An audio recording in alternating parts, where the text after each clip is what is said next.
Now that we know some basics of decision structures in Python, let's look at more complex examples and ways to structure. So previously I mentioned the connection between if statement and else. So if we have a condition that we need to check, we can use the true condition under the if and run a specific action, and then if the outcome of that condition is false, we can run another action or statement 2. But here we can also check between multiple conditions, not just one. And this is where we call a nested if function into Python. So how do we do this? So we have if and else like before. Again, note the indentation. But once we have checked the first condition, rather than doing an action, we actually can check for the second condition. So we open one if, and then second if is going to be, if condition 1 is true, check the second condition. If that's true, do statement 1a. And if it's not true, do a statement 1b. Again, note the indentation. So we want to make sure that these if and else are connected to each other, run at the same level. That means if that statement is not true, Python will stop checking anything that's under that if function and it will move to else. But if that's true, it will go in and check the second if. In the same way, we can have multiple if statements. Let's look at this diagram to see how that works. So in the first condition in this diagram, we check, let's say we have a product. Imagine it's a fabric that we're checking. We are looking, we only have color red in our inventory. So first thing first, we want to check if the color of the product that the customer is looking for is red. If that's red, we can also check the length. If the length is let's say less than 100 foot, then we have that product available. But if it's any other color or any other length or over 100, we can say that this product is not available. So this is an example of checking for two conditions. And here's how the code would look like. So if we get the color first, we check if it's red. If it's red, it's good. Otherwise, if it's red, we can check for the length. Otherwise, we say that this color is not available. We don't need to do the second check. If that's true, if that condition is true, we can also get the length and then check the length. If it's less than 100, we say that this product is available, and we can, for instance, say order received or something. And otherwise, if it's more than that, we can say the length is not available and order is canceled, something like that. So this is an example of, again, checking for multiple if statements. Let's go through another example. In this example, let's say we want to check for salary, and we want to check for years, and we want to determine if the consumer is qualified for a loan or not. So first we get the salary information. We also get the number of years on the job. Once we have these values, first we check salary. If the salary is over the minimum, we can say, and then we check for the second condition, which is years on the job. If that's over 2, we can say you qualify for the loan. Otherwise, we say that you are not qualified, or you must have been employed for at least 2 years to qualify. And if the salary is low, we can say that you must earn at least certain salary. This is another way to run print f-string literals. We just if you want to break out a line, we can use the code sign and just do it like this. So feel free to pause the video and try to see if that code works for you. So now that we looked at nested if, there's also another condition that's called if, elif, and else. This is basically a more straightforward and more acceptable practice of setting up the conditions in Python. So what we do is that elif stands for else if. So basically it's the check that we do for different conditions. And the way this works is we set up different conditions and we set up different statements. We have 3, for instance, in this example. So what we do is that first, Python will check for the first statement. It will be statement A.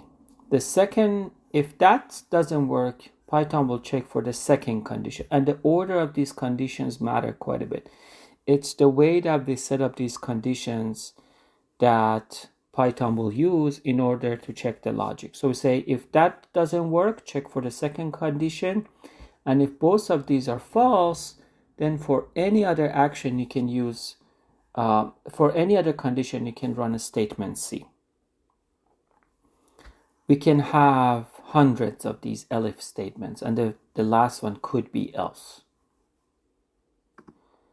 Let's look at the flowchart again just to see how this might work.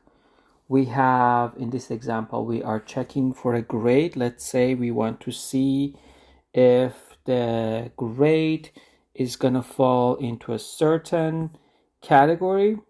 So how do we do this? So the way to do this is first we are checking the first condition. We want to see if the grade is greater than 90. If that's good, then we can skip all of these steps and we say your grade is A. If that's false, we can check for the other score. If it's over 80, let's say it's B, then we skip all of these steps and this goes down. So these are examples of, you can write this in 2 ways. First, you can write a nested if statement, but a more straightforward way of forming this is going to be using elif statement. So first one checks 90, the second elif will check for 80, 70, 60, and for 60 we have an else a condition which is going to be your grade is F or you failed the course.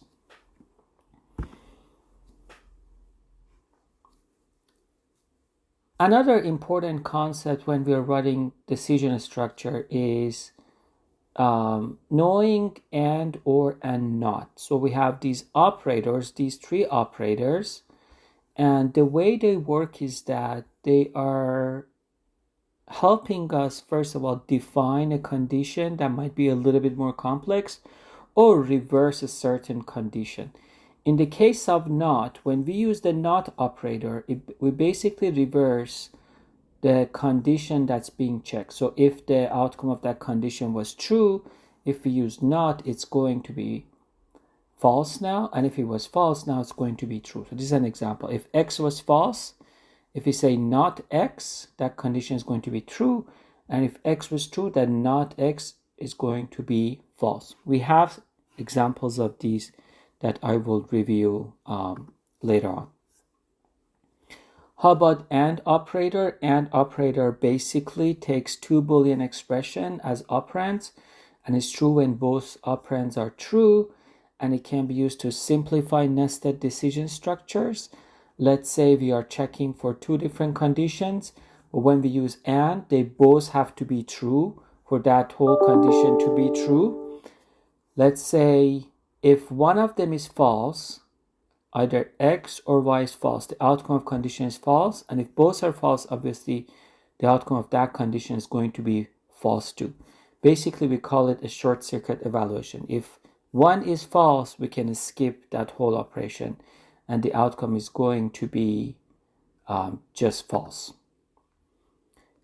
How about or?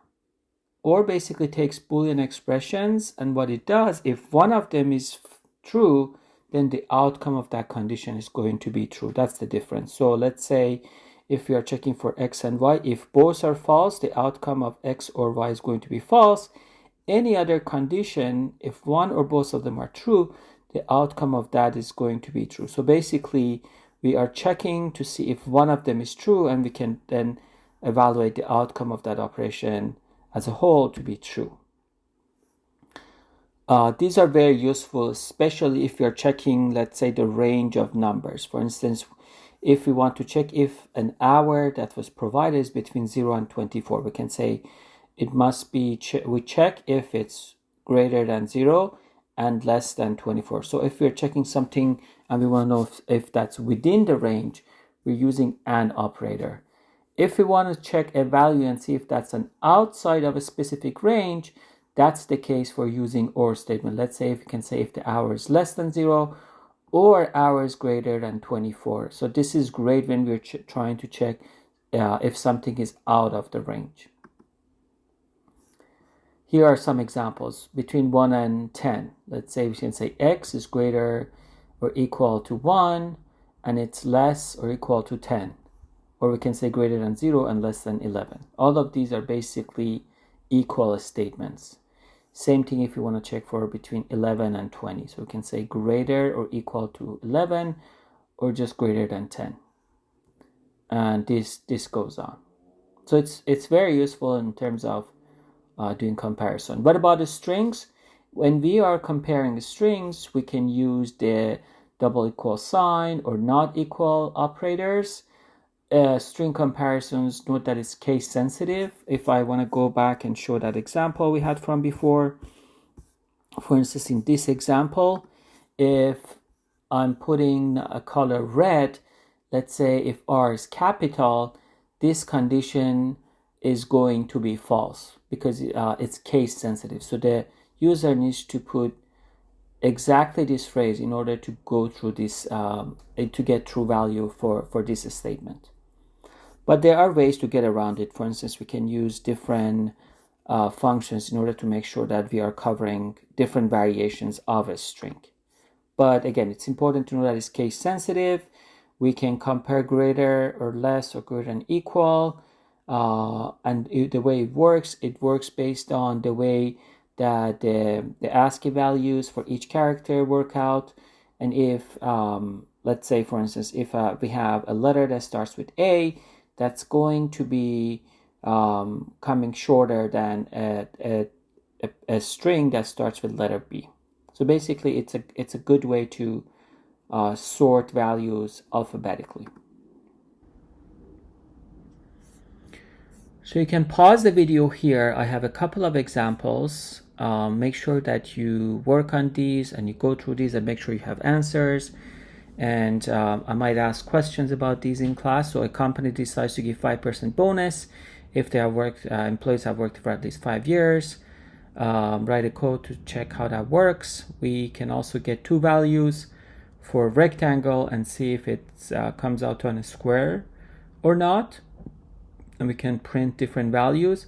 And the third question is, a student needs to have attended at least 75% of classes in order to be able to do the final exam. So check that statement, so get the values from the user and check if he or she meets the criteria for that.